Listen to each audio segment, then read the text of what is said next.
ये एक fifth type का क्वेश्चन तो स्कूल में किसी को नहीं कराया। इस टाइप का क्वेश्चन, इसमें दोनों कैश बुक पासबुक है, कराया या नहीं कराया? वैसे मैं बता दूं, एक सिर्फ यही क्वेश्चन है जो असली क्वेश्चन है, बाकी तो क्वेश्चन नकली है। और असली क्वेश्चन तुम्हारे को कराया नहीं है, और मैंने भी अभी तक नहीं कराया, क्योंकि तुम्हारे जस्ट सिलेबस में नहीं है, वरना काम तो असली ये है। अभी तक तो तुम जैसे बारात में आए हुए थे, 4 तक क्वेश्चन के अंदर तुम्हें बैठा के पुचकार के तुम्हें एक एक एंट्री बता दी, बेटा ये गलतियां हैं, इनको बैंक रिकंसिलिएशन स्टेटमेंट में डाल दो। क्वेश्चन नंबर 5 तुम्हें रियलिटी में जेन्युइन बैंक रिकंसिलिएशन स्टेटमेंट सिखाता है, क्योंकि वो तुम्हें बुलाता नहीं है और बैठाता नहीं है और तुम्हें बताता नहीं है कि गलतियां क्या हुई है। ये है genuine way of solution of bank reconciliation statement. अगर तुम किसी कंपनी में अकाउंटेंट लग गए तो कौन तुम्हें बैंक रिकंसिलिएशन स्टेटमेंट के एरर ढूंढ के देगा? कौन देगा भाई? लाला जी देंगे, जिसके यहाँ पे तुम काम करते हो। उन्होंने रखा तुम्हारे को किस लिए है? तुमसे काम कराने के लिए रखा है, ना कि खुद काम करने के लिए। अगर कोई प्रॉब्लम हो गई, तुम्हारे कान खींचेंगे और कहेंगे भाई ढूंढ कहाँ गलती हुई है, ये पकड़ कैश बुक, ये पकड़ पासबुक, दोनों दे दिए इसमें, कैश बुक भी और पासबुक भी। और तुमसे कहा जाएगा भैया आप मुझे टैली करके दो। देखो नालायक, इसके अंदर कैश बुक के अंदर बैलेंस कितना है, लास्ट में निकल रहा है 7,800, और बैंक से जो स्टेटमेंट आई है, कहां गए मेरे पैसे? 6,750। तू धोखेबाज है, तू चोर है, तूने मेरा पैसा जो है कहीं ना कहीं मिसयूज किया है। और ऐसे तुम्हारे ऊपर लांछन लगाए जा रहे हैं कि चोरी तूने कर लिया, और तुम्हारे को क्या पकड़ा के चला गया? वो कैश बुक और पासबुक। ये है असली बैंक रिकंसिलिएशन स्टेटमेंट। और अब तुम्हें अपना दिमाग लगाना पड़ेगा और खुद ढूंढना पड़ेगा क्यों पासबुक का बैलेंस कैश बुक से टैली नहीं हो रहा है। और ये तो साफ नजर आ रहा है टैली तो नहीं हो रहा है, क्योंकि कैश बुक के अंदर बैलेंस है 7,800, ज्यादा है। और बैंक से जो उन्होंने स्टेटमेंट की कॉपी हमारे मुंह पे मार के गए हैं कि देख कितना बैलेंस है, कितना 6,750 डिफरेंस आ रहा है, और हमारे ऊपर धोखाधड़ी के आरोप भी लगा दिए गए। तो हमारा क्या फर्ज बनता है? हम इसे टैली कराएं। समझ में आ गया? रियल प्रॉब्लम हमारे सामने क्या होती है? ये तो किताबी बात है कि आपको ढूंढ के एंट्री दे दी, cheque deposit but not cleared, cheque issued but not presented, bank charges. असलियत है ये। तो आज तुम्हें सीधी सीधी बात, असलियत भले ही सिलेबस में है चाहे सिलेबस में नहीं है, लेकिन अगर किसी चीज़ का रियल लाइफ में यूज जानना है तभी वो चीज़ हमें लगता है कि हाँ काम की है, वरना किताबी बातें, वरना हमारे अकाउंट्स में शौक भी नहीं पैदा होता कि अरे क्या करना है। अब यहाँ पे साफ साफ तुम्हें नजर आ रहा है कि प्रॉब्लम तो रियल लाइफ में आ सकती है ऐसे ही। और लाला जी गुस्सा भी बड़ा होंगे कि पासबुक का टोटल कैश बुक से टैली क्यों नहीं कर रहा। तो हमारा फर्ज है टैली कराना। अच्छा, इसमें आपको एक लिबर्टी मिलेगी और एक एडवांटेज मिलेगा और थोड़ी प्रॉब्लम भी आएगी। पहली बात तो ढूंढना पड़ेगा खुद ही अपने आप से कहाँ मिस्टेक हुई है। क्या फ़ायदा मिलेगा? तुम्हारे पास दोनों बुक के बैलेंस है, कैश बुक का बैलेंस भी और इसका मतलब पहली बात शुरुआत जिससे मर्जी कर सकते हो। अगर तुम कैश बुक के बैलेंस से शुरुआत करते हो तो 7,800 से शुरुआत करोगे, और अगर पासबुक के बैलेंस से शुरू करते हो तो 6,750 से शुरुआत करोगे। और आंसर भी पता है, क्योंकि कैश बुक के बाद पासबुक का क्या आंसर लाना है ये भी हमें पता है। तो ये हमारा एडवांटेज है। डिसएडवांटेज क्या है कि बीच में कहाँ क्या हुआ ये हमें नहीं बताया गया। चलो कोई बात नहीं, हम इसे आइडेंटिफाई करने की कोशिश करते हैं। अगर ये क्वेश्चन सॉल्व करना पड़े, काम तो वही करेंगे, प्लस और माइनस और पर्टिकुलर्स, और ऊपर लिखेंगे क्या बना रहे हैं भाई, बैंक रिकंसिलिएशन स्टेटमेंट। शुरुआत कर लेते हैं जिस मर्जी बैलेंस से। कौन से बैलेंस से शुरुआत करते हैं? चलो कैश बुक के बैलेंस से। बैलेंस एज पर कैश बुक, कितना बैलेंस है अभी कैश बुक में? 7,800। लाज बचानी है हमें अपनी, ठीक है। हमें साबित करना है कि हमने कोई धोखाधड़ी नहीं की है। ये कुछ और कारण है जिसकी वजह से पासबुक में बैलेंस थोड़ा कम शो है। इसके लिए सबसे पहले जो एंट्री कैश बुक में दर्ज हो गई है वो एंट्री अगर पासबुक में भी आ रही है तो क्या उसने प्रॉब्लम क्रिएट की होगी? अगर आपने कैश बुक में जमा किए 10,000 और उसकी एंट्री पासबुक में भी नजर आ रही है तो क्या उसने प्रॉब्लम क्रिएट की होगी? कौन सी एंट्री प्रॉब्लम क्रिएट करेंगे? जो किसी भी एक बुक में रिकॉर्ड हुई है और दूसरी बुक में रिकॉर्ड नहीं है। तो सबसे पहले हम क्या करते हैं, सबसे पहले टिक मार्क कर लेते हैं कि कहाँ पर ध्यान नहीं लगाना है, कौन कौन सी एंट्रियां आ गई हैं बैंक की स्टेटमेंट में। तो देखो शुरुआत पहले चेक करते हैं शुरुआत सही है कि नहीं है, क्योंकि कई बार शुरुआत में ही प्रॉब्लम होती है। हमारा कैश बुक में शुरुआत में बैलेंस है कितना, 10,500। जब चेक करना बैंक की जो स्टेटमेंट है उसमें भी बैलेंस शुरुआत में इतना ही है ना, हाँ जी इतना ही है, टिक मार्क कर दो। हाँ जी बैलेंस में कोई दिक्कत नहीं है, दोनों बैलेंस को टिक मार्क कर दो कि बैलेंस में कोई दिक्कत नहीं है, यहाँ पे कोई मिस्टेक नहीं है। अच्छा उसके बाद 10 तारीख को तुमने 1800 रुपये कैश जमा कराया, कैश बुक का डेबिट, पासबुक में क्रेडिट होना चाहिए। चेक करना तुमने 1800 रुपये डिपॉजिट कराया, कभी कभी 2-4 दिन आगे पीछे भी हो सकते हैं, वैसे डिपॉजिट तो सेम डे ही हो जाता है, लेकिन चेक वैक की एंट्री में 2-4 दिन की डेट आगे पीछे भी हो सकती है। आपने 1800 रुपये जमा कराए, जहाँ चेक करना बैंक में जमा हो गए पैसे या नहीं हो गए, हाँ जी हो गए, टिक मार्क कर लो 1800, दोनों टिक मार्क कर लेना कि भाई ये तो प्रॉब्लम नहीं है। अनिल से 1300 रुपये यहाँ पे जमा हुए, चेक करना भी अनिल के चेक 1300 रुपये की एंट्री यहाँ पे आई है ना, भी ना, इधर कैश बुक में तो तुम्हारे को 1300 रुपये नजर आ रहे हैं, लेकिन बैंक की स्टेटमेंट में क्रेडिट साइड में 1300 रुपये की एंट्री नजर नहीं है। गोला लगा लो भैया ये प्रॉब्लम है एक। आगे राजन के 2200 की एंट्री वो नजर आ रही है, हाँ जी डेट में फर्क है थोड़ा सा, 2-4 दिन आगे पीछे हो सकते हैं, उससे कोई दिक्कत नहीं है। तो 2200 की एंट्री 2200 से टैली हो रही है।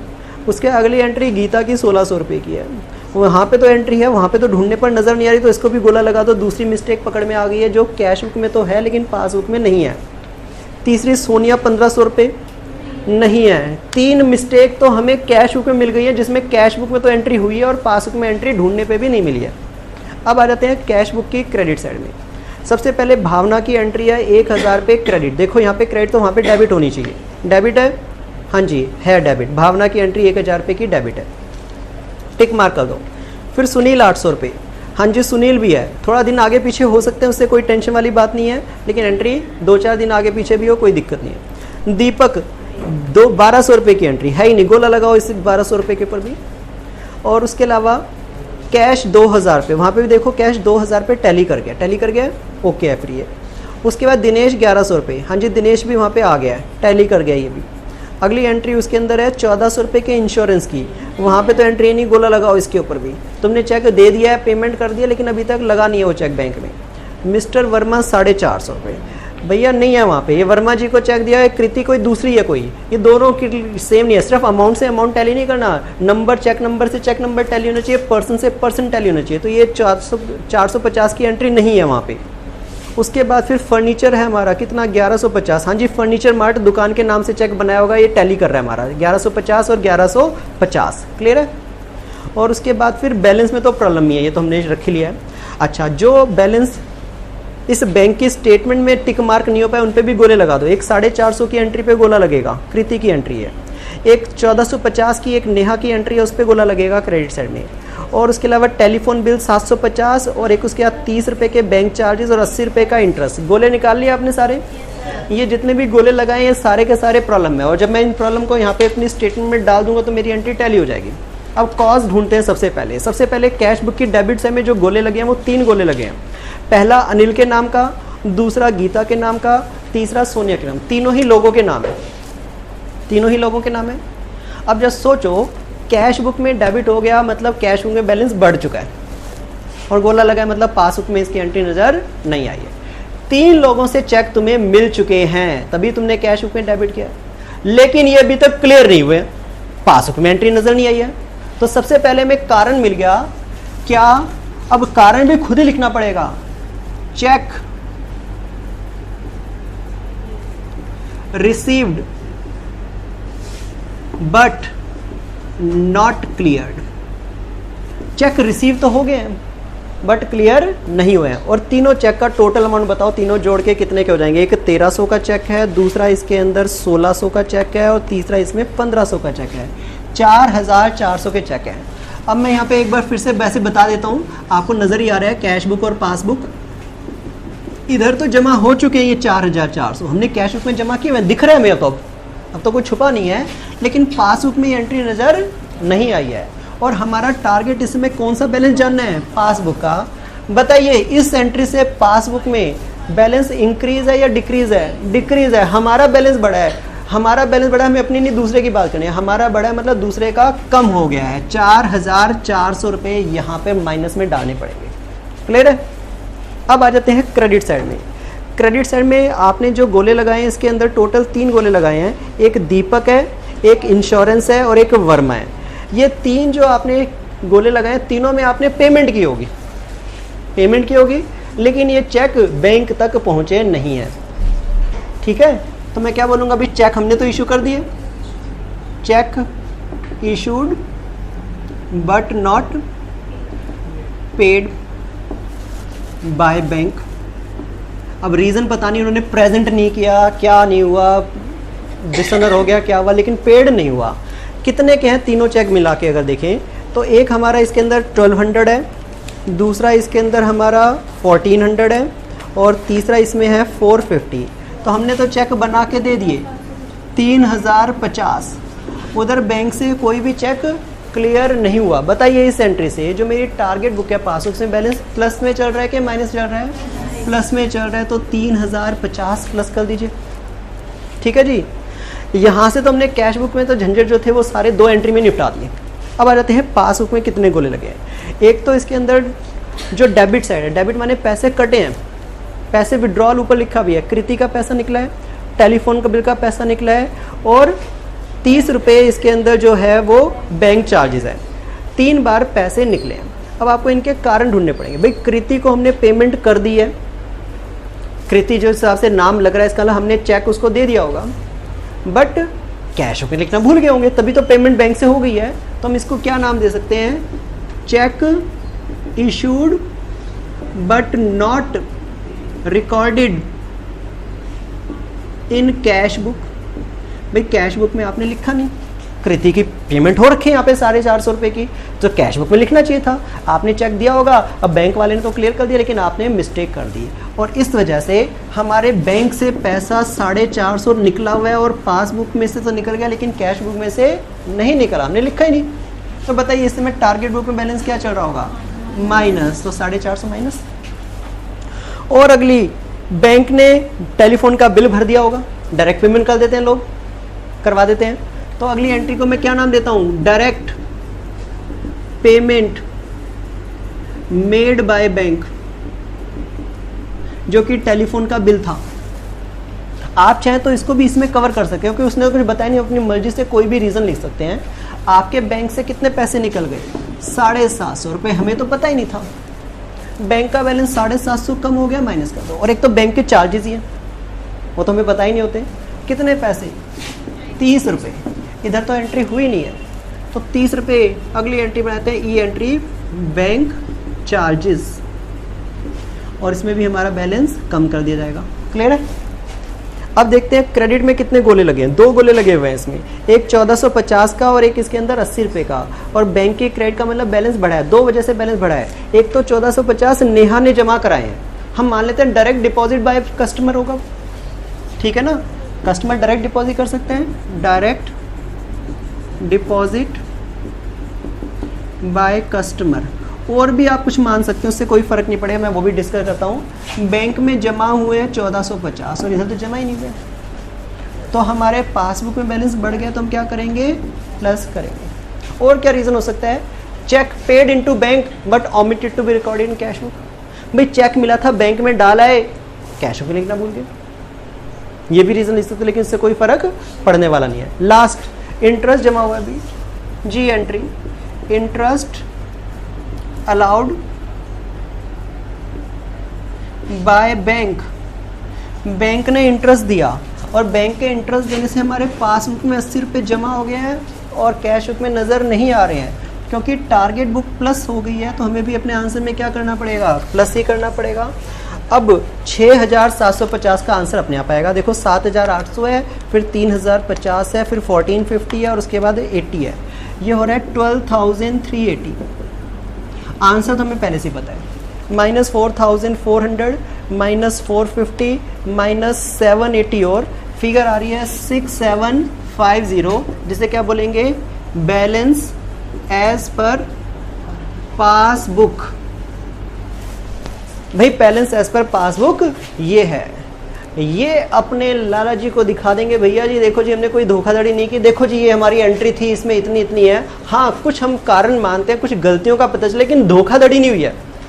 धोखाधड़ी नहीं हुई है, हमने कोई आपका 1 रुपया भी कहीं पे चोरी नहीं किया है, आपको पूरी डिटेल दी है कि मिसमैच के कारण क्या रहे हैं, ये कुछ गलतियां हमसे हुई हैं, मानते हैं गलतियां हैं। जैसे इसके अंदर कौन सी गलती हमारी हुई है, इसके अंदर एक तो है check issued but not recorded in cash book, ये हम अपनी गलती मानते हैं। इसमें तो हमारी गलती भी नहीं, हमने तो चेक बना के दे दिया, पार्टी अगर नहीं ले रही पेमेंट तो हम क्या करें, हमने तो चेक बैंक में जमा करा दिया, क्लियर नहीं हो रहा तो हम क्या करें, ये अपनी गलती मानते हैं कि चेक हमने इशू कर दिया था लेकिन मिस्टेक से लिखना भूल गए। और direct payment made by bank, ये हमारी मिस्टेक है जो कि बाद में हमें नॉलेज हुई है। उसके अलावा बैंक के चार्जेस भी हमें ठीक करने होंगे, डायरेक्ट डिपॉजिट बाय कस्टमर भी ठीक करना पड़ेगा, और ये सारे के सारे काम हैं जो अपने बुक्स में अपडेट करेंगे। लेकिन जो ऊपर की एंट्री है उसमें हमारी कोई मिस्टेक नहीं है। क्लियर है? कंप्लीट है। सिलेबस में नहीं है, ये सिर्फ मैंने तुम्हें इस चैप्टर का कंसेप्ट बताने के लिए कराया है, इसलिए नहीं कि तुम्हारे मार्क्स इससे आ जाएंगे, मार्क्स तो नहीं आएंगे इससे, लेकिन तुम्हें इस चैप्टर में हम क्या करते हैं, रियलिटी में जो ट्रांजैक्शन वो देता है, इतनी सारी एंट्री वो छाप के हमें दे देता है, उसका मतलब तो थोड़ा सा कॉमन पता होना चाहिए कि आखिर उसने जो एंट्री दी थी कैसे उसने एंट्री निकाली। भाई ये सिचुएशन हमने भी क्रिएट कर दी है, वो कैश बुक पासबुक हमारे सामने रखे तो ये सिचुएशन हमें बनानी पड़ती है। ये प्रैक्टिकल एस्पेक्ट मैंने तुमसे डिस्कस किया जो रियल लाइफ के अंदर इस चैप्टर से रिलेटेड है। और आपको क्या लगता है कौन सी जगह पे तुम जॉब करोगे और तुम्हें स्टेटमेंट नहीं बनानी पड़ेगी? कैसा हो सकता है कि तुम्हारे कोई प्रॉब्लम फेस ना करनी पड़े रियल लाइफ में? कहीं पे भी जॉब करोगे मिसमैच आएगा नहीं आएगा, यही प्रॉब्लम हो जाएगी। चेक काट के दोगे, जमा नहीं होंगे, और लोग तुम्हारे ऊपर शक करेंगे, लोग तुम्हें तिरछी नज़रों से देखेंगे, देख टैली नहीं करती इसकी कैश बुक पासबुक से, ये धोखा करता है, ये चीटिंग करता है। तो तुम्हें हर महीने वहाँ से जैसी वो बैंक की स्टेटमेंट आएगी समझ लो तुम्हारे मुंह पे पड़ने वाली है, वो हर महीने पड़ेगी। क्यों? क्योंकि वो टैली कभी भी नहीं करेगी, और हर महीने तुम्हें क्या बनानी पड़ेगी, रियलिटी में बनानी पड़ेगी बैंक रिकंसिलिएशन स्टेटमेंट। बिना इसके तुम्हारी अकाउंटेंट की जॉब तो नहीं चलने वाली, अगर ये नहीं बनाना आता। और ये तो बहुत सिंपल सा है, ज़्यादा मुश्किल परेशान नहीं है। इसमें एक चीज़ और होती है, वो नहीं बताइए तुम्हें, वो होती है कि थोड़ा जो समझदार अकाउंटेंट होते हैं ना, वो ये वाली बैंक रिकंसिलिएशन स्टेटमेंट नहीं बनाते, वो इस बैंक रिकंसिलिएशन स्टेटमेंट को छोटा कर देते हैं। स्टार मार्क नजर आ रहे हैं कुछ, हमारी गलती है। वो कहता है कि मैं अपने थोड़े पाप पहले धो दूं फिर रिकंसिलिएशन स्टेटमेंट बनाऊंगा। तो पहले उसने रिकंसिलिएशन स्टेटमेंट बना ली, फिर ये सारी के सारी एंट्रियां यहां से वो गायब कर देगा। वो कहेगा मैं अपनी एंट्री अपनी कैश बुक में रिकॉर्ड कर लेता हूं, मेरी मिस्टेक है, मैं अपनी इतनी एंट्री कहां पे रिकॉर्ड कर लेता हूं, कैश बुक में। और वो बना देता है amended cash book. Amended cash book का मतलब है बैंक रिकंसिलिएशन स्टेटमेंट बनाने से हमें अपनी जो गलतियां पता चली, हमने उन गलतियों को अपने बुक्स ऑफ अकाउंट में ठीक कर दिया। मतलब बुक्स ऑफ अकाउंट में एंट्री कर दी, ये एंट्री मिस हो गई थी, हमने बुक्स में कैश बुक में एंट्री करा दी। ये वाली एंट्री डायरेक्ट पेमेंट की मिस हो गई थी, हमने कैश बुक में एंट्री करा दी। ये वाली सारी एंट्री तुमने कैश बुक में कर दी। अब ये पासबुक में तो नजर आई रही थी, कैश बुक में नजर आने लग गई। तब आपकी रिकंसिलिएशन स्टेटमेंट छोटी सी बनेगी, सिर्फ वो स्टेटमेंट बनेगी जिसमें तुम्हारी कोई गलती नहीं है। और कितनी एंट्री नजर आएंगी उसमें? सिर्फ 2 एंट्री ये और बैलेंस नजर आएगा। देखो जी हमारा कैश बुक का बैलेंस तो अब चेंज हो जाएगा, ये थोड़ी बैलेंस रहेगा। तब जब तुम्हारी एंट्री चली जाएंगी तो बैलेंस आपका कैश बुक का चेंज हो चुका होगा। और उसके सिर्फ 2 मिस्टेक के साथ आप अपनी पासबुक अपने उसको स्टेटमेंट को लाला जी के अब मुंह पे हम मार देंगे कि देखो जी हमारी कोई गलती नहीं है, एक भी गलती नहीं निकली हमारी, सब कुछ ठीक है, सिर्फ एक चेक नहीं लगा और एक हमारी पेमेंट नहीं हुई, बाकी तो हमारे अकाउंट एकदम परफेक्ट है। ऐसे हमारे ऊपर झूठे इल्जाम ना लगाया करो, हम चीटर नहीं है। क्लियर है? यह है इस चैप्टर का पूरा कंटेंट।